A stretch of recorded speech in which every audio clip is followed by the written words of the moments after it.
ভারতের বাবরি মসজিদ ভেঙে রাম মন্দির তৈরি করা হয়েছিল।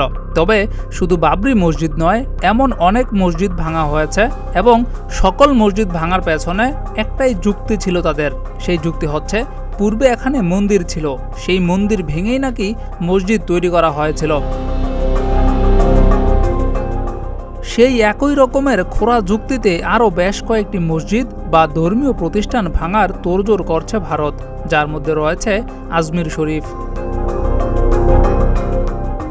রাজস্থানের আজমির শহরে সুফি সাধক খাজা মঈনুদ্দিন চিশতির দরগা নিয়ে আদালতে একটি পিটিশন দাখিল করেছেন হিন্দু সেনা নামে একটি সংগঠনের সভাপতি বিষ্ণু গুপ্তা। তার দাবি, দরগার নিচে একটি শিব মন্দির রয়েছে, সেজন্য এটি ভেঙে মন্দির পুনর্নির্মাণের দাবি জানিয়েছেন তিনি।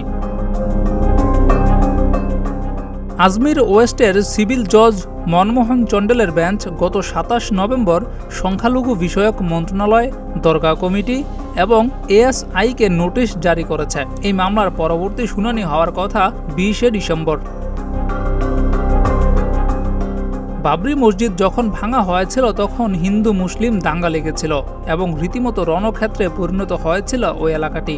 কয়েক মাস ধরে চলা সেই সংঘর্ষে নিহত হয়েছিল ২০০০-এর বেশি মানুষ, যার অধিকাংশই ছিল মুসলিম।